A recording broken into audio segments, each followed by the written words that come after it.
আসসালামু আলাইকুম। আজকে সারাদিনে নিউজ দেখলাম, আসলে আমি হতভম্ব। ভিডিও না দিয়ে পারলাম না। যে ঢাকার মিটফোর্ড এলাকায় জনসম্মুখে এক ব্যবসায়ীকে পাথর মেরে হত্যা করা, যেটা আসলে হৃদয় থেকে কান্না আসে। আসলে আপনার আবার নিরাপত্তা কোথায়? যে দেশে এরকমের আছে, সে দেশ বলে কিছুদিন আগে দ্বিতীয়বার স্বাধীন হয়েছে।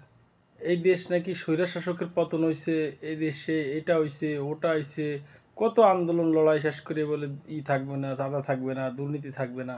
আরে ভাই, চাঁদার জন্য জনসম্মুখে একজন মানুষকে হত্যা করলো, 5জন মানুষ আগে বাঁচানোর মতো যে সাহসটা, সেই সাহসটা দেখানোর সাহস পাচ্ছে না এই দেশে। তাহলে আমরা কোন দেশে আছি? কথা না বলে থাকতে পারলাম না ভাই। কথা বলা আসলে আমাদের মতো ছোট মানুষের সাজে না, তারপরে আসলে কথা বলতে হয়।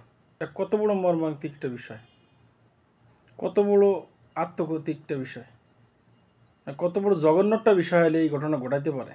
আমরা কোন দেশে বাস করতেছি? আসলে আমরা আছি এমন একটা দেশে, যে দেশে নিজেদের নিরাপত্তাই নেই। বাংলাদেশের বাংলাদেশ নাই, দেশের মানুষ আর নিরাপত্তা নির্বিঘ্নে রাস্তাঘাটে চলার মতো নাই। যে কোনো সময় আপনার জীবন ঝুঁকিতে থাকতে পারে। যে দেশে রাস্তায় ওপেনলি ব্যবসায়ীকে পাথর মেরে মারতে পারে, আমরা সেই দেশে বাস করতেছি। এটা আমাদের গর্ব করার বিষয় না। এটা হচ্ছে আমরা যে দেশকে নিয়ে গর্ব করবো, সেটা গর্ব না করে উল্টে আমরা লজ্জিত। এই ঘটনার তীব্র নিন্দা জানাচ্ছি।